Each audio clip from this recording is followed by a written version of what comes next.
How everybody doing today? Hey, how you doing? I'm a little nervous. I've never done this, but It's all if I right. can reach out and help someone with my story, I'm there. Right. So I want to thank Thomas and everybody that allowed him to allow me to stand before y'all and just tell a little story really quick. I gotta take my glass off because I can't see very long. I started with, I'm a recovered addict. I started with my addiction as a very young child. But you know, as kids, we thinking we having fun.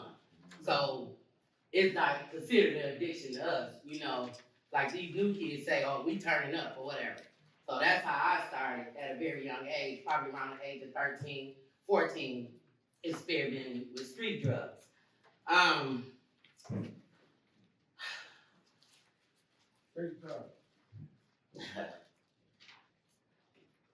like the other young man that was just up here said, I had some of the similar things. We put blame on different things that happen in our lives, like traumas or childhood traumas or certain behaviors that's going on maybe at home. But I felt like I was basically just hanging out and got caught up, because I didn't feel like I had any childhood traumas, even though I had a father that was an alcoholic. But in my eyes, being a kid, I didn't see him as an alcoholic because of functioning. What y'all, what we say, oh, we're functioning at, or we're functioning at. He was functioning. He was married to my mom, taking care of home, going to work, doing what he do. So I didn't look at him as a drunk or alcoholic, but he was. He drank every single day. So that's where I picked that up from, but it felt normal to me. I always been a turn up type person. That's my characteristics. That's how I know a lot of people. I meet a lot of people. I'm a fun loving person. So you know what I'm saying? That's the characteristics of me is a fun loving person. So I thought it was fun. In my early 20s, I got introduced to a little bit more higher, and it was powerful, but it changed my life. It changed my life not for the better, for the worse. When he said your mind, that's the biggest thing, your mind and the way you think and how you think and the choices that you make in life. So, I thought I was still enjoying life in a serious relationship. When that relationship ended, boom, here goes depression setting in. So you thinking, okay, I'm finna try to get myself out of this depression by continuing doing what you're doing, using the drug, whatever you're using, but now you using it even more. So only thing I'm doing is digging myself a deeper grave. I'm thinking, yeah, I'm gonna feel better after this because I'm out now. I'm digging myself a deeper grave. So that didn't work. It didn't work. And I repeat, it did not work. It didn't ease the pain. It don't ease the hurt. I'm sure y'all know it don't ease whatever you're going through. It don't ease that. It only made depression set in even worse. You're gonna have things in your life. I battled with it for a pretty good while. I have daughters. I have two daughters. So now they incorporating in this. I made the decision that I need to get some help. I know everybody make that decision. Make that decision. If that's how you feel it, make that decision.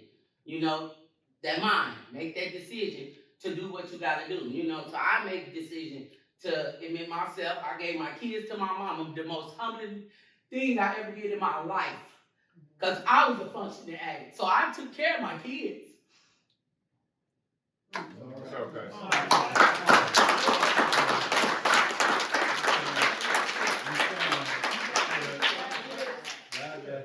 Tell it. Yes. All right. The most I got out of that, I used my mind. I was serious. When I went, I was serious. I was serious that I wasn't going to turn around. I gave my kids to my mom. I checked myself in the treatment facility. Thank you, dear. So my thing is, I've been around tables, perfect people, places, and things. I took that and I used it. So I went into the 90 day. I got out. I didn't go around the people. I didn't care. My family, they drink, anything that I felt like my brain was not strong enough to deal with at the time, I didn't do it. You know, I moved way, I'm north side, I moved way to the east side. I ain't never been to the east side a day in my life. But that's why I stay alone, you know, just so I can meditate and get myself back in order to feel like I'm strong enough to put myself back out into the community. You know, because you got to build your spirit back up. I pray. Prayer is everything. God saved my life. Whoever your higher power is, mine is God. God saved my life. You know, I prayed. I stayed away. I did what I had to do. I don't need to go through the details of addict, and what you go through is what you go through. Everybody go through some things and being an addict. It is what it is, you know. That's right.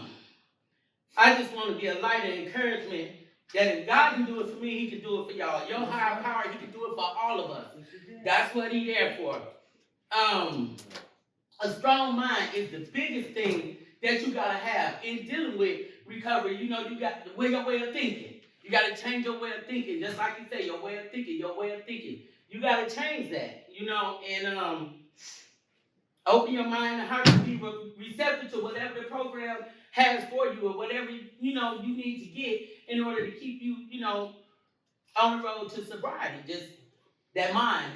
Don't let nobody tell you, people gonna try to say this, people gonna try to say that. Use your mind, just like he was saying. Is it gonna be hard? Yeah. It wasn't easy for me. Are you gonna have obstacles? Yes. Are you gonna have things that cross your path that might make you want to use again? Of course. My son got killed at 3.5 years old from abuse. Did you not think I wanted to go and, hey, I was ready to turn up because my mind was like, this was my way to cope with it. You know, that was my way to cope with it. Then I lost my mom, my everything, just 2 years ago. You know, and that was an untimely death. But you got to stay strong, your mind, you know, because it's going to take you there. That's the devil. He's going to take you there. You know, to say, oh, well, you can do this, you'll feel a little bit better. No, you know, no, just say no. You know, we grew up as little kids that said, just say no. No, just say no. So it was a no. But those was hard obstacles in my life that I felt like could have took me back. You know, it kind of close because I was like, oh, I didn't know what to do, you know. But I prayed. Amen. Prayer kept me through everything. I prayed. I just want to say this. Just get a personal relationship with your higher powers. A personal one. Just you and him. Because I done fell on my face before him a million nights. And like I said, he saved my life. He saved my life every single time. Accept the programs. Work them. Keep an open mind. Try not to let doubt set in. It don't set in, but just keep the positivity that you have. I did whatever it took to keep my sobriety. I did whatever it took. Myself and others out here are living proof that you can do it, that you can stay sober. It can be done. You have to want it. Fight for your life, because it's your life. Fight for your life. You know, I stand here before you today, 4 months away from 25 years of sobriety. Never went back, 25 years. And I'm not that old. So he can do it for me, he can do it for y'all. You know, and I appreciate everybody for letting me, you know, stand up here and tell my story. I love everybody, and I love this life. This life is a different life. And y'all can have it too. Thank you.